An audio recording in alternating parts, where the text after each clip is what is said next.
I went camping alone in the late summer of 2022, in an area of dense forest about an hour outside Keswick, in the Lake District. I had been doing solo hikes for a few years, and I liked the isolation, the way you could walk for miles and not see another person. The area I picked this time was somewhere between farmland and forest, not an official campsite, but open enough for a tent and near a small stream for water. I parked my car down a dirt track, walked about 40 minutes with my pack, and set up camp just before dusk. The plan was simple: stay 2 nights, hike through the woods during the day, and just disconnect. I had my small tent, sleeping bag, a few cans of food, and enough supplies to get by. Everything felt normal that first night. I made a small fire, ate dinner, and sat there watching the sky turn black. The air was completely still. Not even the trees were moving. It felt peaceful but also strangely heavy, like the silence wasn't natural. I went to sleep early, thinking maybe I was just tired from the walk in. The next morning, I woke up with that strange feeling you sometimes get when you're alone. That awareness that you're being watched, even though you know you're not. I tried to shake it off, made coffee, and set out for a long hike deeper into the woods. The ground was damp, and there were animal prints near the stream, mostly deer or badger. The deeper I went, the quieter it got. The sound of the water faded behind me, and soon it was just my footsteps and the occasional rustle from the undergrowth. About 2 hours into the hike, I came across something strange. There was a smell first, like rot, heavy and sweet in the air. I assumed maybe a dead animal nearby. I followed it without really thinking, moving carefully between trees until I came across a clearing. At first, it just looked like an old campsite. There were pieces of tarp half buried under leaves, a burnt circle where a fire had been, and some rusted tin cans. But something felt wrong about it. The area looked like it had been left in a hurry, but not recently. Everything was half decayed, like no one had been there for months or even years. Then I noticed a tent, or what was left of one. The fabric was torn, shredded in places, and partially collapsed. The smell was stronger there. When I went closer, I saw bones. Not clean white bones, but scattered pieces, some still with dark material stuck to them. They were small, definitely human, maybe a child or small adult. My stomach turned and I took a step back. I wanted to believe it was an animal, but the shape of the skull made that impossible to deny. I stood there frozen for a long time, trying to understand what I was looking at. There were clothes too, or pieces of them, mixed with dirt and leaves. A boot, a sleeve, part of a sleeping bag. Everything looked like it had been torn apart. I didn't know whether it was by animals after death or something that happened before. I didn't want to stay to find out. I started backing away slowly, heart pounding, but I couldn't stop staring. Then I noticed something else that made it even worse. Around the campsite, in the soil, there were holes, small, shallow holes dug in random spots. Not animal burrows. They looked like someone had been digging by hand. In one of them, there was a jar sticking halfway out of the dirt. I hesitated, then pulled it up. Inside was something I still can't properly explain. It looked like a piece of fabric with what might have been hair tangled in it, sealed up inside the jar. There were several more around the site. I didn't open another one. Every instinct told me to leave, but my legs felt stuck. The silence around me was complete, like the whole forest had stopped to watch. I finally turned and started walking fast, then jogging, then almost running until I couldn't smell that rot anymore. I tried to get my bearings and return to my camp, but I had wandered farther than I realized. It took me nearly an hour to find the stream again, and by the time I reached my tent, the sun was starting to dip behind the trees. I sat there for a while trying to calm down, thinking about what to do. The closest village was maybe 5 or 6 miles back through the woods, and it would be dark before I could get there. I told myself I'd leave first thing in the morning and report it to the police. But as the light faded, I started to hear things in the distance, faint rustling, like footsteps. I told myself it was animals, but it didn't sound like that. It was too slow, too steady. Then it would stop for minutes at a time. I didn't move. I just sat in the tent, not daring to breathe too loudly. Sometime around midnight, I heard it again, closer this time. Twigs snapping, leaves crunching softly. Then it stopped completely. I was gripping the handle of the small hatchet I kept by my sleeping bag, listening so hard my ears rang. I didn't unzip the tent or move.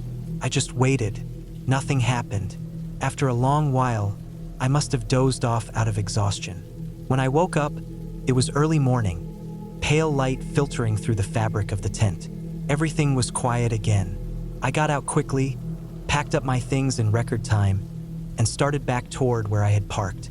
But something stopped me before I left the clearing. About 10 feet from where my tent had been, I noticed fresh footprints in the soft dirt. Not mine. They were bare, human prints, leading from the woods directly to the back of my tent and then back out the way they came. That was the moment the fear properly hit me. Whoever had been at that other site, whoever had buried those jars, might still be out there. They might have been watching me. I didn't waste another second. I started walking fast, then jogging, then running with my pack bouncing on my shoulders, not stopping until I reached the dirt road. When I finally saw my car through the trees, I almost laughed from relief. I drove straight to the nearest police station, hands still shaking. I told them where I had been and what I found. They sent a team out later that day. The officer who took my statement didn't say much, but I could tell by his face that it wasn't the first time something strange had been found in that area.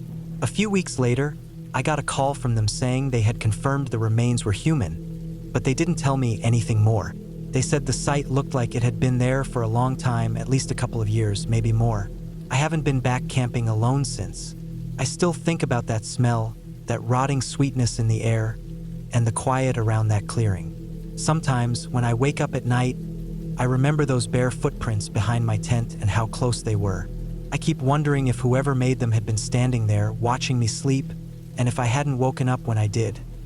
Maybe I would have just become another thing for someone else to stumble upon. It was mid-July when I went camping alone in a small patch of forest about 2 hours outside of town. It wasn't deep wilderness, but it was isolated enough that I didn't see another person the whole time I was there. The area was a mix of thin woods, open fields, and a small creek that ran through the lower ground. I had gone there a few times before, mostly to get away from people and noise. The place always felt calm, quiet in a natural way. Wind through the grass, bugs buzzing, birds calling from far-off trees. I never thought much about danger or anything unusual happening there. The first 2 days went as they usually did. I set up camp near the edge of a field, not too far from the creek, but far enough that the mosquitoes weren't unbearable. The weather was warm but not unbearable either. Clear skies during the day, cool enough at night to sleep comfortably in the tent. I spent most of the first day hiking around the area, collecting firewood, and just wandering. The field I camped near was large and flat, surrounded by short trees and tall grass that came up to my waist in some places. Deer tracks crisscrossed through it, and once I saw a fox darting across in the distance, vanishing into the brush like smoke. On the third morning, I woke up early, before the sunlight reached the field fully. The air was heavy and still, with a kind of damp chill that made everything feel quiet and slow. I walked out of the tent barefoot, just stretching my legs and taking a look around. There was a light fog hanging low over the grass, and I could see small drops of dew on everything. I remember thinking it looked peaceful. I decided to walk across the field before breakfast, just to stretch out and explore a bit. The ground was soft under my feet, the kind of soil that had probably been soaked from rain a few days earlier. My boots left deep prints behind me as I walked. The sun started to rise higher, cutting through the fog in bright, slanted rays. Everything looked fresh and alive. Birds were starting to call again, and I could hear something rustling faintly in the brush to my left. Probably another fox or a rabbit. About halfway across the field, I noticed something strange ahead. It looked like a small dark lump sitting right in the middle of the open grass, a bit out of place in the otherwise clean green stretch. I thought maybe it was a clump of dirt or something dropped by an animal. I kept walking toward it without thinking much. When I got closer, maybe within a few feet, I realized it wasn't dirt. It was 2 squirrels, both dead, lying close together as if they had been curled up against each other. They looked almost peaceful. Their fur was still clean, reddish-brown with streaks of gray, and their tails were tangled slightly. They weren't torn up or mauled. No blood, no signs of injury, nothing that made sense. They were just lying there, side by side, as if they had fallen asleep mid-embrace. I crouched down to look closer. The ground around them was undisturbed. No prints or signs of struggle, no droppings or feathers from any predator. The grass around them was flattened in a small circle, but that was it. I could see their tiny paws still curved inward, claws barely visible, and their eyes were half open and dull. It didn't look like they had been there long, maybe a few hours at most. Rigor hadn't fully set in, but they were definitely dead. The first thing that came to my mind was maybe poison, but there was nothing man-made around here. No houses, no farms, no trash, nothing that could have caused that. The nearest road was several miles away. I thought maybe lightning, but the weather had been clear all week. Heatstroke crossed my mind too, but I'd never heard of squirrels dying like that together, side by side, in the middle of an open field. I stood there for a long time, staring at them. The longer I looked, the more uncomfortable it felt. There was something deeply wrong about it, something unnatural, not in a supernatural way, but in a way that didn't belong in how the world normally works. Animals die all the time, but it's rarely this still, this exact. The way they were huddled together made it seem almost deliberate, like they were afraid of something before they died. Eventually, I walked back to camp, trying to shrug it off. I told myself it was probably just coincidence. Maybe they'd eaten something bad, or one died and the other stayed next to it until it froze overnight or something. But it was July, too warm for freezing. The thought lingered all day. Every time I walked near the edge of the field, I felt a strange pull to look back toward that spot. I didn't, but it stayed in my mind. As the day went on, the air grew heavy and hot. The sky turned hazy, with that thick stillness that comes before a storm. The flies were bad, worse than usual, and the woods felt quieter than before. Even the birds seemed to disappear as the afternoon dragged on. I tried to distract myself by fishing in the creek, but I couldn't focus. I kept thinking about those two squirrels. How did they end up there, together in such an open place? That night, the storm came in. It wasn't violent, but it was steady, slow, heavy rain that started around midnight and went on for hours. I sat inside the tent listening to the drops hitting the fabric, the steady hiss blending with distant thunder. The air inside was damp and cool, and every now and then I thought I heard movement outside, just faint rustling, but I blamed it on the wind. Still, I couldn't shake the feeling of being watched, or maybe not watched, but noticed somehow, like the woods were aware of me. When morning came, the rain had stopped, but everything was soaked. The sky was still gray, and the field looked darker, heavier. I stepped out and walked toward the creek again, the grass wet against my legs. The air smelled of earth and rain. I didn't plan to go near where I'd found the squirrels again, but as I passed the middle of the field, I looked anyway.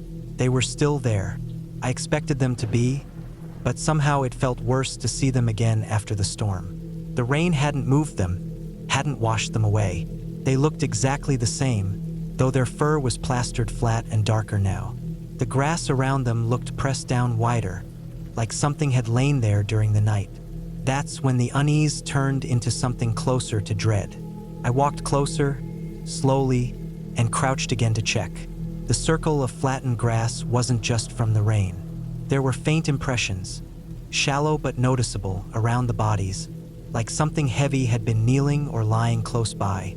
It wasn't clear enough to identify, not paw prints or human marks, just depressions in the soil. It was as if something had been there, still and close, for a long time. The smell hit me then. It wasn't rot, not yet, but something sour and damp. A smell like wet fur mixed with mud. I backed away instinctively. The silence around me felt thicker now, like the field itself was holding its breath. That was the moment I decided to pack up early. I told myself it was just a strange coincidence, that I was overthinking things, but something in me didn't want to stay another night. There's a kind of instinct you get when you're alone in the wild, a quiet awareness that tells you when something isn't right. I'd learned to trust that feeling. I broke down the tent, packed my gear, and loaded everything into my car. Before leaving, I took one last look across the field. The fog had started rolling in again, thin and low to the ground, curling through the grass like smoke. The two small shapes were barely visible now, just darker patches in the mist. It was strange how such small things could make the whole place feel wrong. The drive back was long and silent. My hands stayed tight on the steering wheel the whole way. Even hours later, when I reached the paved roads and started passing other cars again, I couldn't shake the image of them. Two small squirrels, huddled together in the middle of an open field, untouched, perfectly still. I've thought about it many times since. I've looked up animal diseases, parasites, even lightning strikes that hit small animals. I've read about how certain toxins can kill quickly and leave no visible marks. But nothing fits completely. Two squirrels dying at the exact same moment in that position with no sign of what did it, it just doesn't make sense. Sometimes, late at night, I think maybe it wasn't about what killed them at all. Maybe it was about where they died.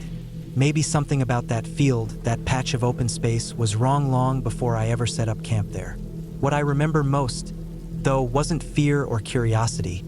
It was the silence after I found them. That thick, heavy silence that pressed down on the air, the kind that makes you feel like the world around you is listening. I still think about it sometimes, especially when I'm alone in quiet places. It reminds me that nature isn't always calm or peaceful. Sometimes it just holds secrets you'll never be able to understand. And I never went back to that field again. It wasn't my trip, but I still remember the way my friend told it like it had burned itself into his memory. I can picture it as if I'd been there myself. It happened a few summers ago, somewhere deep in the mountains of western Montana, where the creeks run cold even in July and the air smells like pine and wet stone. He'd gone on a solo fly fishing and camping trip for the weekend, something he did pretty often to clear his head. He liked being completely alone out there, just him, the sound of water, and the rhythm of casting line. He'd left early on a Friday morning, driven several hours down winding dirt roads until the trail faded into little more than two-tire ruts through grass. From there, he'd hiked a couple miles along a creek until he found a flat spot near the bend where the water slowed into a shallow pool. He said it was perfect, quiet, clear, and completely cut off. He pitched his tent just above the bank where he could hear the constant low rush of the water. The weather was good that weekend, warm but not hot. Skies clear with just a few white clouds moving slowly overhead. The only sounds were the creek, the wind through the pines, and the faint buzz of flies near the water. He told me that first morning was perfect for fishing, the water low enough to wade across, the air still, trout flashing beneath the surface like flickers of light. He'd been out there for maybe 2 hours that first day, standing midstream with his waders half submerged, when he started to notice something strange. It wasn't loud, not even clear, just a garbled noise carried faintly over the sound of the creek. At first, he thought it was an animal, a distant bird call or maybe a branch creaking in the current. But then it came again, a low, broken sound, not rhythmic, not regular, something that didn't quite belong. He stopped casting for a moment, letting the line drift loose as he turned his head upstream. The water made it hard to tell where the sound came from exactly. It was like the current bent the noise, made it echo differently. It would come and go, sometimes distant, sometimes closer, like someone mumbling underwater. He listened for a while, trying to make sense of it, but eventually he gave up. Probably some echo, he thought, maybe rocks or branches shifting with the current. He went back to fishing, letting the sound fade into background noise. Hours passed. The sun rose higher, turning the water bright and glassy. Around midday, he climbed out of the creek to rest and eat. He found a flat rock near the bank, pulled off his waders, and laid out his lunch. Some jerky, a sandwich, a can of beer. The woods around him were still, just the hum of insects and the soft rush of water. It was the kind of peace you only get when you're far away from people. But even then, in that silence, he said he could still hear it faintly, the same garbled, broken sound from upstream. It hadn't stopped all morning. It wasn't constant, but it was there. Short bursts, then quiet again. He said it started to feel wrong somehow, not just strange but wrong. It didn't sound like any animal. It had a human rhythm to it. Not words exactly, but something about it carried the tone of pain or distress, muffled and raw. He sat there for a few minutes trying to ignore it, telling himself it was just the sound of the creek twisting through rocks. But curiosity and unease got the better of him. He decided to check it out before heading back to camp. The sound came from upstream, maybe a few hundred yards at most. The creek curved sharply there, bordered by thick brush and slick stones. He followed the edge, climbing over fallen trees, wading through knee-deep water when the bank got too steep. Every few steps, he'd stop and listen. The noise grew clearer, more distinct. Came in bursts, wet, guttural, like someone trying to speak through a blocked throat. When he rounded the bend, the creek opened into a wide, shallow pool where the water slowed before tumbling over a short drop of rocks. On the far side of the pool, half hidden by tall grass and reeds, something caught his eye. First, he thought it was just driftwood or maybe trash caught on the bank. But then he noticed the shape, a human shape, lying awkwardly on its side in the mud. He froze. The sound came again, that wet, broken groan. He stepped closer, slowly, heart pounding, eyes locked on the figure. It was a man, middle-aged, maybe older. His clothes were soaked and torn, and his body looked twisted like he'd collapsed mid-motion. For a moment, my friend thought he was dead, until he saw a faint movement. The man's chest rose unevenly, and his head shifted slightly toward him. That's when my friend saw the blood. There was a handgun lying beside the man, half buried in mud. A dark patch of blood stained the side of his head and soaked into the dirt beneath him. His face was barely recognizable. Pale, slack, one side dark with dried blood. My friend said it was one of those moments where your brain struggles to understand what you're looking at. He didn't move closer. He just stood there, stomach twisting, every instinct screaming that something terrible had happened and was still happening. The man was alive, barely but alive. Those garbled sounds he'd been hearing all morning weren't echoes or animals. They were the man's attempts to breathe, to make noise, to maybe call for help. He'd been lying there for hours alone, bleeding out in the mud while my friend had been just downstream, fishing in peace, unaware of how close he was to it. He said he didn't even think, he just turned and ran. The nearest place with cell service was several miles back toward where he'd parked. He sprinted the first mile through the brush and rocks, lungs burning, legs heavy. By the time he reached his car, he was shaking so badly he could barely unlock the door. He drove until his phone finally found a signal, pulled over, and called emergency services, trying to explain where he was and what he'd found. Took hours for the authorities to reach him. He had to hike back with them to show the exact location. He said that walk back was the hardest part. The adrenaline had worn off, replaced by dread. The woods felt different now, quiet in a way that wasn't peaceful anymore. The air heavy, like everything around him knew what had happened there. When they reached the spot again, the medics moved fast. They went down into the creek bed, working silently while the officers kept everyone else back. My friend stood on the opposite bank, watching, feeling like he was intruding on something he shouldn't see. He couldn't tell if the man was still alive or not. No one said anything. The only sounds were the creak and the distant hum of radios. Eventually, one of the medics gave a quiet signal, and they began lifting the stretcher. My friend said he turned away at that point. He didn't want to look anymore. They carried the man out through the trees, careful and deliberate, boots sinking into the wet ground with every step. The whole scene moved in silence. When it was over, he just stood there by the water, looking at the place where the man had been lying. The reeds were flattened, and there was still a faint stain in the mud that the current hadn't washed away yet. The handgun was gone, the man was gone, but the sound of the creek kept running the same as before, as if nothing had happened. He never found out what became of the man, whether he survived the trip to the hospital or not. The police didn't tell him anything afterward, and he never asked. But he told me later that what haunted him most wasn't the sight of the man or the blood. It was knowing how close he'd been to him that whole morning. The idea that he'd been standing in that same water, casting his line, completely unaware that just a few bends upstream, someone was dying. He said that thought never left him. The distance between life and death had felt so small out there, separated by nothing but a few hundred yards of water and sound. It changed the way he looked at the woods, at being alone in them. He still went camping after that, but never by himself. Never again in silence.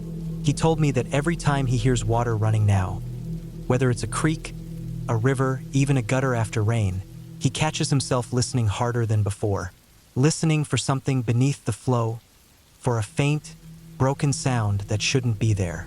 Because now he knows that sometimes the forest isn't empty. Sometimes it's holding on to something terrible, something quiet, waiting just out of sight. And I think that's what scared him most. Not what he saw that day, but what he didn't see sooner. The thought that for hours, he'd been surrounded by that stillness, by the illusion of peace, when right nearby, someone was dying slow, unheard, in the same quiet world he thought he'd come to for solitude. I was camping alone in Norway a couple of summers back, somewhere in the middle of Finnmark, far north where the sun doesn't really set during midsummer. It just dips low and paints everything in gold before coming back up again. I had been driving for hours along a quiet road that ran through endless tundra, patches of birch trees, and shallow lakes that mirrored the sky. I finally pulled off near a small rise overlooking a wide plain that looked untouched.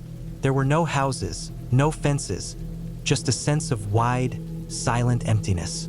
Felt like I had the whole world to myself. The air was cold even in July, that thin, crisp kind of air that feels like it came straight from the mountains. I set up my bright orange high-visibility tent near a stream that trickled quietly through the moss. It was one of those nights where the sky never really went dark. The light had that pale blue tone that made everything look slightly surreal, like time had stopped. After eating a simple meal and sitting outside for a while, watching the slow drift of the sun behind the low hills, I crawled into my sleeping bag and closed my eyes. I woke up early the next morning, not because I wanted to, but because the sun had already been up for hours and the tent was starting to warm. I lay there half awake, debating whether to get up or try to squeeze in another hour of rest. It was quiet outside, that strange deep silence you only get far away from civilization. Just the faint trickle of the stream, a light breeze brushing over the tent fabric, and the soft hum of distant insects. I remember thinking how peaceful it was, and that maybe I'd hike a bit further north that day, maybe follow the stream to see where it led. Then, without warning, the entire tent shook violently. It wasn't a gentle bump or a breeze. It felt like something had slammed into it hard. The fabric snapped, the poles bent inward, and the sound was so sudden and chaotic it jolted me out of my half-sleep instantly. My heart kicked up fast, my mind spinning in confusion. The first thought that hit me was that some hiker, maybe drunk or just an idiot, had stumbled into my camp and was screwing around with my tent. I shot upright, pulse pounding, and for a few seconds I just froze, listening. The tent was still trembling slightly, like whatever had hit it was still nearby. Adrenaline took over before logic could. I unzipped the flap and scrambled out wearing nothing but my pants, ready to yell or swing or do whatever was needed. The cold air hit me hard, and the first thing I saw made me stop dead. All around me, literally all around me, were reindeer, dozens of them, maybe over 100. They covered the entire plain in every direction, a moving sea of fur and antlers. For a second, I thought I was still dreaming. The sound of them was unreal.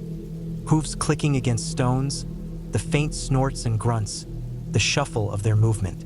They were close enough that I could smell them, that musky animal smell mixed with the dampness of the tundra.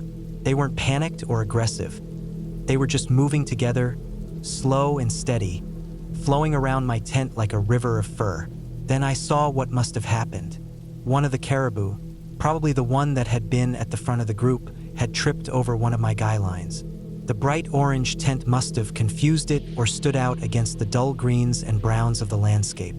When it stumbled, it must have jerked the tent hard enough to wake me up, then continued moving with the herd. I stood there barefoot on the cold ground, breath visible in the air, completely surrounded. The closest ones were only a few meters away, their eyes dark and calm, their antlers huge and uneven. I could hear the soft tearing sounds as some of them nibbled moss from the ground, the wet sound of their hooves sinking slightly into the soil.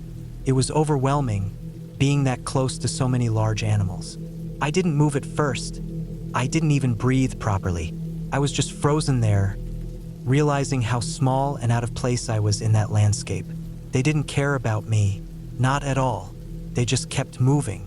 The herd stretched across the plain, fading into the misty distance. It was like being in the middle of a living tide. Every time I thought the last few would pass, more appeared over the ridge. A few calves trotted awkwardly after their mothers, thin-legged and unsteady. The air was full of the sounds of them, constant and rhythmic, almost hypnotic. Eventually, after several long minutes, they began to drift further away. I could finally move again. I went to check the tent and saw that one of the lines had come loose, pulled clean out of the ground, and one of the poles had bent slightly from the impact. There were hoof prints all around the campsite, pressed deep into the moss, and a few tufts of fur stuck to the line where the reindeer must have caught itself. My backpack and stove were still sitting where I left them, though they were lightly dusted with dirt kicked up by the passing herd. I stood there for a long while after they passed, trying to absorb what had just happened. The silence that followed felt heavier than before. The sound of their movement had filled the entire space, and now that it was gone, the stillness felt almost deafening. The only thing I could hear again was the stream and my own breathing. It was a strange mix of awe and unease. On one hand, it was beautiful, something I'd never seen before, something wild and ancient that few people probably ever experienced that closely. But on the other hand, there was something unsettling about it too. The way they had surrounded me without warning, the way I had slept through them approaching, completely unaware of how close they had come. I kept thinking about how easily something could have gone wrong.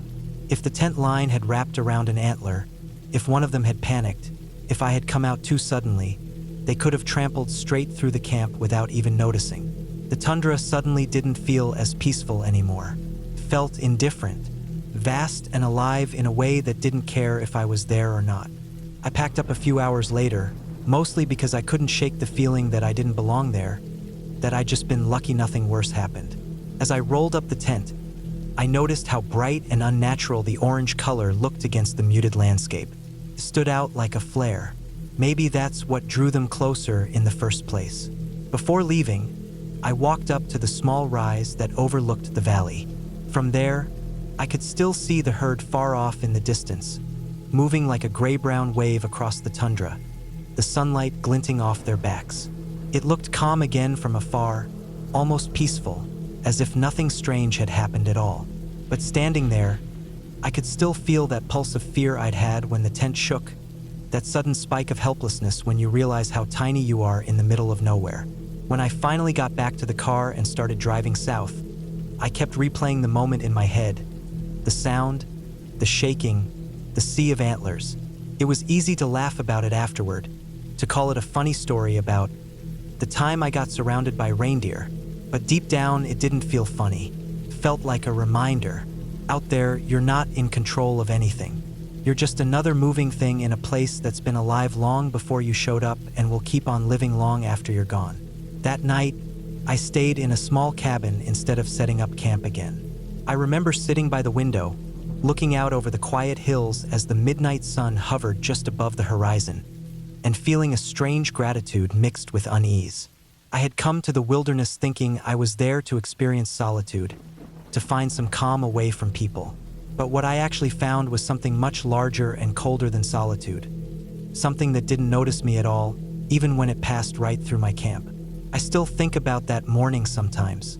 The sound of the tent shaking, the sight of hundreds of reindeer silently moving around me, the way it made me feel both insignificant and incredibly alive at the same time. It wasn't the kind of fear that comes from danger. It was the kind that comes from realizing how small you really are when nature decides to remind you of its scale.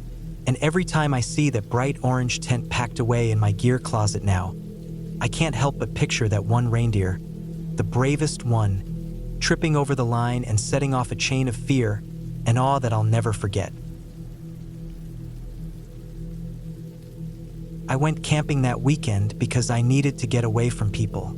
My job had been killing me with stress, and the idea of a few quiet nights in the woods sounded perfect. I picked a small clearing about an hour outside the town I lived in, near an old forestry road that barely anyone used.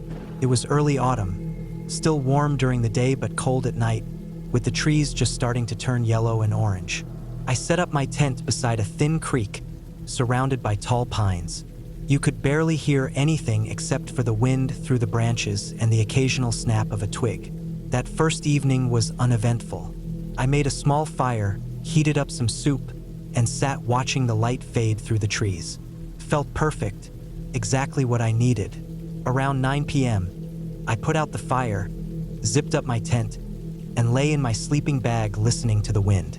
I drifted off with that calm, weightless feeling that only comes when you're far from everyone. Sometime during the night, I woke up. It wasn't sudden. It was one of those slow, creeping wake-ups where you can't tell what pulled you out of sleep. My eyes adjusted to the dark, and I could see the faint silhouette of trees through the thin fabric of my tent. Everything was quiet, but after a few seconds, I heard it. A faint crunch, like someone stepping on dry leaves. It wasn't close, but it wasn't far either. A few steps, then silence again. I stayed still, listening, trying to tell if it was an animal. But the footsteps came again. Slow, heavy, deliberate. Person steps, not random animal noise. My heart started pounding. I told myself it could be another camper, maybe someone lost or out for a late walk, but that didn't make sense this deep into the woods. No one ever came out here. The steps stopped again. Then I heard the faint metallic sound of something hitting the ground. A dull clink, like metal on rock. I froze completely. It sounded like a weapon being dropped, maybe a crowbar, a rifle, something heavy. Then nothing, just silence. I didn't even breathe for what felt like a full minute. My mind was racing, trying to picture what was happening out there. Was someone hunting? Burying something? Was I accidentally camped near someone's illegal dump site? Or worse, I couldn't see anything from inside the tent, so after a few minutes, I slowly unzipped the flap just enough to peek out. The moonlight was dim, barely breaking through the branches, but I could make out the faint outline of the forest floor. Everything looked still. Then, out of the corner of my eye, maybe 30 or 40 feet away, I saw movement. A dark shape standing between two trees. Person. Not moving, just standing completely still, facing my direction. I pulled the zipper back up quietly and just sat there, heart hammering so loud I swore it would give me away. I kept thinking about the sound I'd heard, that metal hitting the ground. What if he dropped a weapon and couldn't find it? What if he was armed and had seen my tent light earlier and was waiting for me to move? Every thought spiraled into something worse. I sat like that for hours, barely blinking, just waiting to hear him leave. But there was nothing. Eventually, at some point, I must have passed out sitting up, because when I opened my eyes again, the light outside was pale and blue. Dawn. I unzipped the tent slowly and stepped out, my legs stiff from sitting in the same position all night. Everything looked normal. My small fire pit, my pack, the quiet trees around me. But when I walked a few feet from the tent, I saw the footprints. They were fresh, pressed deep into the damp soil from last night's dew. They circled the clearing, maybe 20 feet from where I slept, and then led off toward the creek. I followed them just long enough to see where they went. They stopped near the edge of the water. That was where I saw it. A small patch of disturbed dirt, like someone had knelt there or dug something. And in the mud beside it, half buried, was a gun. A black pistol, covered in dirt and pine needles. My stomach dropped. The metallic sound I'd heard, that was it. He must have dropped it there during the night. I backed away immediately, not wanting to touch it or even leave more prints nearby. My brain was running through every possibility. Maybe a hunter, maybe some illegal thing, maybe something much worse. Mafia hit, execution, drug deal gone bad. All those thoughts you laugh about in the city but suddenly make sense when you're standing alone in the woods staring at a gun someone left behind. I went back to camp fast. I packed everything in under 5 minutes, constantly glancing over my shoulder. The forest felt too still, too quiet. I couldn't stop picturing that dark figure standing there watching me while I was trapped in that tent. It made my skin crawl. As I hiked back toward where I'd parked, every sound made me jump. Every branch snapping, every crow calling. When I finally saw my car through the trees, I almost sprinted the last stretch. The relief I felt getting inside and locking the doors was overwhelming. I sat there for a minute, gripping the steering wheel, just trying to process it. Then I started the engine and drove straight back to town without stopping. I went to the local police station that afternoon. I didn't want to get involved in anything deeper than I had to, but leaving a gun and what might have been a crime scene felt worse. I told them everything. Where I'd camped, what I'd heard, what I'd seen. They sent a couple of officers out that evening. I never got all the details, but from what one of them told me later, they found the weapon exactly where I said it would be, and yes, it had been fired recently. They didn't tell me who the prints belonged to, or if they even found anyone. But one of the officers said quietly that there had been a report of a missing person not far from where I camped, and that they were investigating whether it was connected. I didn't ask questions after that. I didn't want to know. I just wanted to forget it. For weeks afterward, though, I couldn't sleep properly. Every time I closed my eyes, I kept seeing that dark figure between the trees, standing there motionless, facing me. I kept hearing that metallic sound, that dull clink as the weapon hit the ground. And the worst part wasn't what I'd seen. It was what I hadn't seen. The thought that he might have been closer than I realized. That maybe, while I was sitting there in my tent, trying not to breathe, he was looking for the weapon. Right behind me, just out of sight. I never went back to that area again. I still go camping sometimes, but only in proper campgrounds, where there are other people nearby and you can hear voices at night. But every now and then, when I'm sitting in the dark by a fire, I'll think about that night, about the silence, the footprints, the weapon in the dirt, and I'll picture him, whoever he was, standing there in the trees, realizing he dropped his gun, searching the ground for it in the dark while I lay frozen a few feet away. And that's what really stays with me. Not what I saw, but what could have happened if he'd found it before I woke up. It was mid-October when I decided to take a short solo camping trip into the woods near the Appalachian foothills. The trees were shedding their last bursts of color.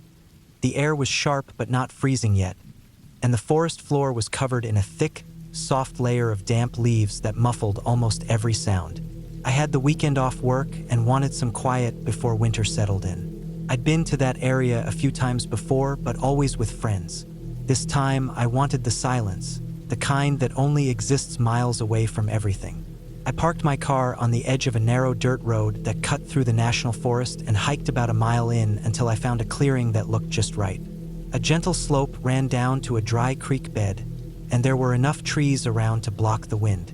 I set up my small tent near a fallen log, gathered a bit of wood, and made a small fire before dusk. The forest around me was calm. No wind, no people, no faint hum of highways or plains above. Just that deep stillness that always makes the wilderness feel larger than it really is. After eating and sitting by the fire for a while, I put it out carefully, brushed the ashes over with dirt, and crawled into my sleeping bag. The air inside the tent was cold, but I had layered enough to stay warm. I checked my watch, 10:27 p.m., then closed my eyes, listening to the faint groan of trees shifting in the breeze. Sleep came slow but steady. I don't know how long I had been asleep when I woke up again, but it was still pitch black outside. I could tell it was deep into the night because the woods had that kind of dead quiet where not even insects make noise. I lay still for a few seconds, half asleep, trying to figure out what had woken me. Then I heard it, the faintest rustling, like something moving through the leaves. Slow, careful, deliberate. It wasn't the sound of wind. This was heavier. I could hear twigs snapping softly every few seconds. My body tensed up instantly. My brain ran through the usual thoughts: deer, raccoon, maybe a fox. The sound moved closer, circling the edge of my camp. I could hear it now, clear as day, a steady crunch of leaves and soft pauses between steps, like whatever it was trying not to make noise. I didn't move. My heart was hammering so hard it felt like the whole tent could hear it. Every second felt like a minute. The sound got closer, maybe 20 feet away now. I could picture it out there, just beyond the thin nylon wall, creeping along the tree line. I tried to breathe quietly, but every breath came shaky. Then it stopped completely. The forest went dead silent again. I waited, frozen, my fingers gripping the edge of the sleeping bag. The silence stretched so long that I started to think maybe whatever it was had wandered off.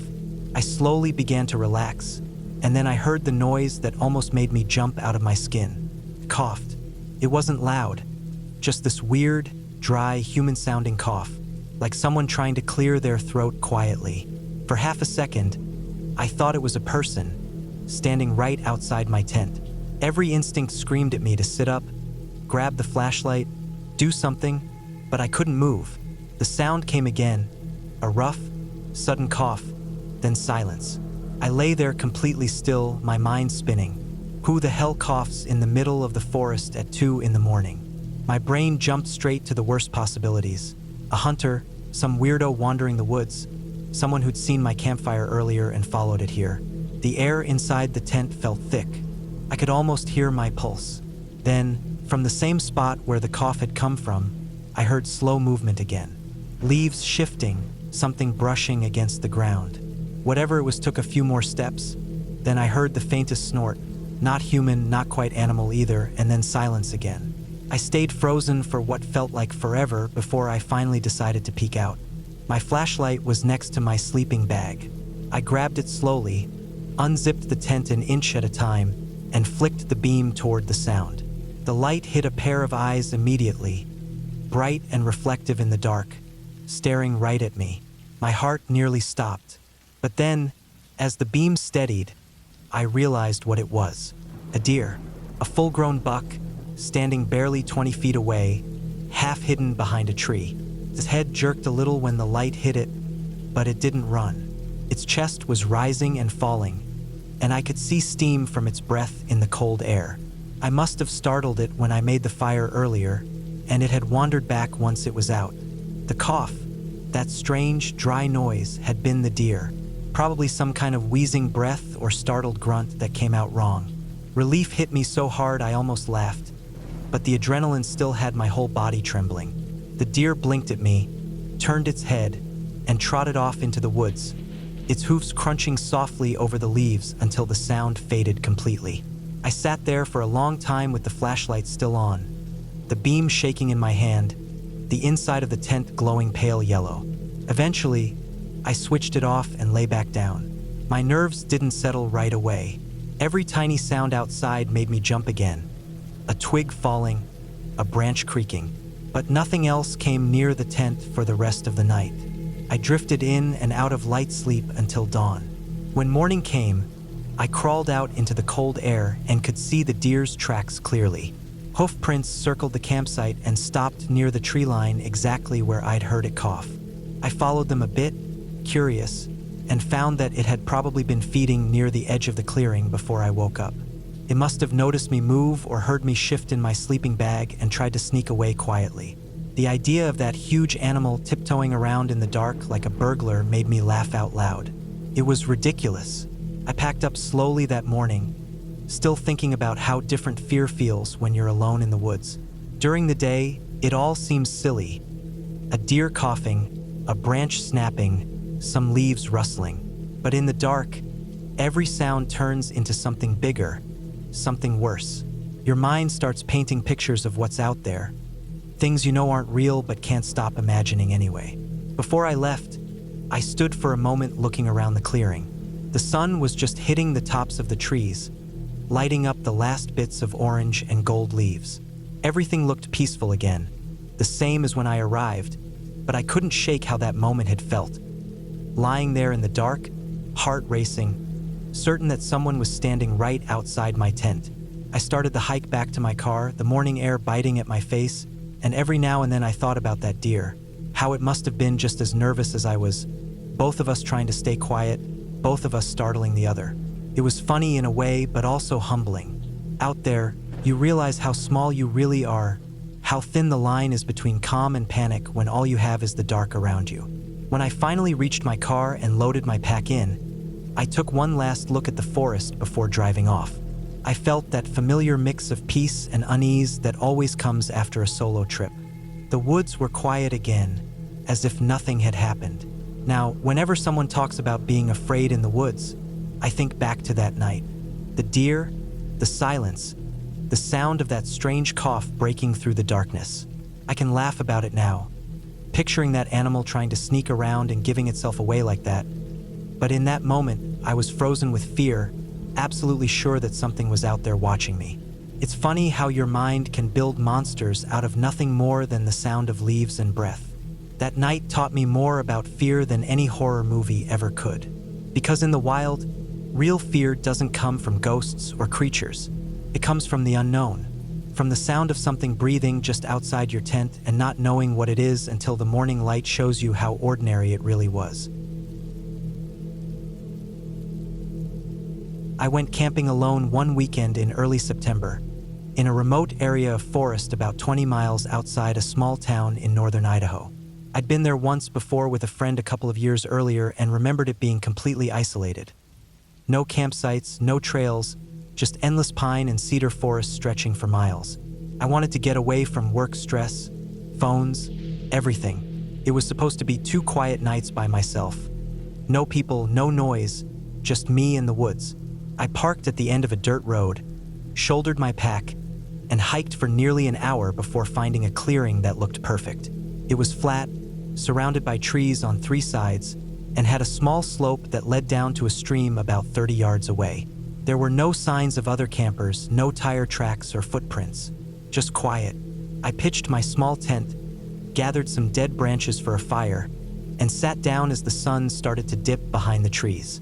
The air was cool, the smell of pine thick, and the light had that golden quality you only see for a few minutes before dusk fully sets in. When the fire was going, I cooked a small meal and sat staring into the flames. The forest around me was calm, but there was something heavy about the silence. Every sound, every crack, every breeze stood out. You don't notice how much background noise you live with until you're somewhere that has none. As night came on, I put the fire out, crawled into the tent, and lay there listening to the forest settle. The air outside was cold enough to make the tent fabric sweat on the inside. I fell asleep sometime after midnight. Sometime during the night, I woke up. It wasn't sudden. I just drifted awake with that strange feeling that something wasn't right. The forest was completely still. No crickets, no wind, nothing. That kind of silence makes your ears ring.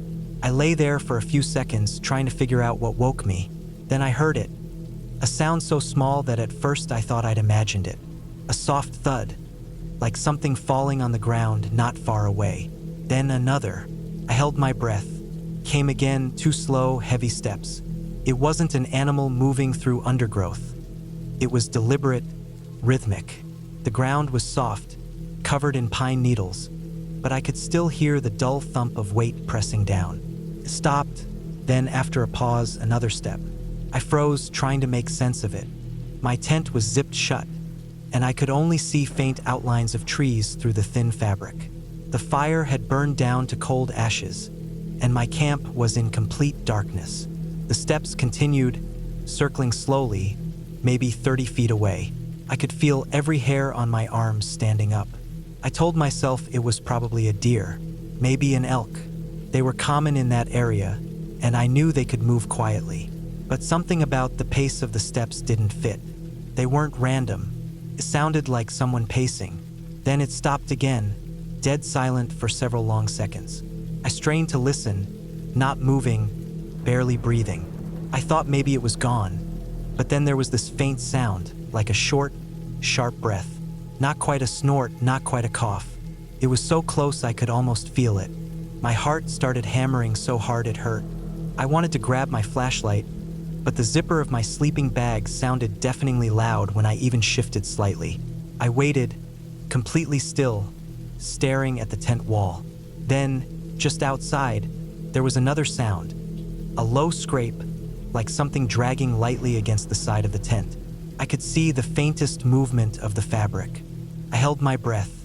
Every instinct screamed at me to yell, to do something to scare it off, but I couldn't move. The scraping stopped. Then, after maybe 5 seconds, I heard a sound I'll never forget. A short, wet cough. It sounded human. I don't know how long I stayed frozen there. Time stretched until it didn't feel real. Then, just as slowly as it had started, the sound faded. Soft steps moving away, fading into the trees. The silence returned, thick and total. I didn't sleep again that night. I lay there wide-eyed, listening to every noise until the faint light of dawn started to turn the tent gray. When I finally unzipped it, the cold air rushed in, and I half expected to see footprints or broken branches. But there was nothing obvious, just the fire pit, the ashes, and the endless trees beyond. Still, I couldn't shake what I'd heard, the sound of that cough, the way the steps had circled the camp. I told myself it had to be an animal, maybe a deer or elk with some kind of lung issue. Sounded strange, but my brain needed it to make sense. I even laughed a little, trying to shake the fear. The idea of a deer sneaking up on my tent like that was absurd. But at the same time, I couldn't fully convince myself. I made coffee, ate a quick breakfast, and decided to take a short hike to clear my head. The morning was calm, the forest bathed in soft, misty light. I followed the stream uphill for about half a mile, noting animal prints here and there. Mostly deer, a few raccoon tracks near the water. Normal stuff. I started to relax again, convincing myself that I'd overreacted to something completely harmless. But as I came around a bend in the stream, I saw something odd. A spot of disturbed earth near a fallen log. It looked like something had been pawing or digging at it recently. I walked closer, half expecting to see a burrow or an animal carcass. Instead, I found hoof prints, deer prints, pressed deep into the wet mud. But there was something strange about them. They were clustered tightly together, almost like the animal had been standing still for a long time, pressing down hard into the ground. And beside them, something else. A faint mark, like a long drag in the dirt, maybe from a branch or hoof being scraped. I stared at it for a while, then backed away. I couldn't explain why, but it gave me the same uneasy feeling I'd had the night before, like the woods were watching. I returned to camp and decided I'd stay one more night, but I wouldn't light a fire this time. I didn't want to attract attention, from animals or anything else. I sat quietly, ate, and watched the last light drain from the sky. By the time it was fully dark, I was inside my tent again, flashlight off, just listening to the forest. For a few hours, nothing happened. I drifted in and out of shallow sleep. Then, sometime deep in the night, I woke again. The same feeling as before, that instant awareness that something was off. The air felt colder, the silence thicker. I held still, ears straining. And then it came again. The steps, slow, deliberate, circling the tent. I could hear the crunch of leaves just outside, the soft shift of weight on the ground. My body went rigid. My breathing turned shallow. I didn't dare unzip the tent this time. The steps moved closer, stopping right beside me. For a few seconds, I heard nothing but my heartbeat. Then that same awful cough. Wet, rough, like something forcing air through a damaged throat. This time, it was so close that I could hear the breath that followed it. Then something pressed lightly against the tent fabric from the outside. Just a gentle push, like a hand or hoof, enough to make the nylon bend inward. I didn't move, couldn't. I just stared at that spot, every nerve on fire. It stayed there for maybe 2 seconds, then released. Another cough, softer this time, and then silence. After that, I didn't hear it again. The woods went quiet until morning. When daylight came, I got up fast, packed everything, and didn't even eat breakfast. I wanted out. As I was rolling up my tent, I saw them. Prints. Dozens of deer tracks surrounding the campsite. Some fresh, some overlapping. But there was something strange about how they were arranged. They weren't scattered randomly like you'd expect. They circled the camp in a near-perfect ring, just outside the reach of where my fire had been. I didn't stick around to study them. I grabbed my pack, hiked straight back to the car, and didn't look back once. On the drive home, I tried to laugh it off. I pictured a deer creeping around at night, snickering in its own way, maybe thinking, watch this, this'll scare the hell out of him. But deep down, that image didn't make me laugh for long. The cough, that awful human-sounding cough, stuck with me. Every now and then, when I'm half asleep and the house is quiet, I'll think I hear it again, that dry, wheezing sound from the darkness outside. And I'll remember standing there in the morning, looking at that ring of prints and wondering if maybe whatever was out there hadn't been afraid of me at all. If it had been playing with me, knowing exactly how scared I'd been the night before. I went camping alone deep in the woods of northern Michigan one October weekend, just before the weather really turned cold. I'd been wanting a quiet trip for a while, somewhere off-grid. No people, no noise, no reminders of anything back home. I picked a spot I'd been to once before, several miles from the nearest dirt road, surrounded by thick hardwood forest that looked like it hadn't seen a person in weeks. It took me a couple of hours to hike in with my gear. The forest floor was carpeted with leaves that had just started to fall, and every step crunched softly under my boots. The air smelled clean, that sharp, dry mix of pine and decaying leaves. I reached a small clearing not far from a narrow creek and set up my tent near a big oak tree. The ground was flat. The creek made a steady trickling sound, and I hadn't heard or seen a single person since I'd parked. Perfect. By the time I had camp set up, the sun was already starting to slide down behind the trees. The shadows in the forest grew long and soft, and that strange hush started to settle, the one that happens in the woods just before dark. I gathered some fallen branches and lit a small fire, then sat down on a log and watched the light flicker against the trunks of the trees. There's a peace that comes in that first night alone outdoors, the quiet kind that makes you feel both free and exposed at the same time. The forest noises grew quieter as the temperature dropped. I ate a quick meal, threw some more wood on the fire, and watched the sky turn from orange to dark blue, then to a deep black scattered with faint stars through the canopy. When the cold started to bite through my jacket, I doused the fire, zipped myself inside the tent, and settled in for the night. It was sometime after midnight when I woke up. The forest had gone completely still. There were no insects buzzing, no wind, not even the faint sound of the creek.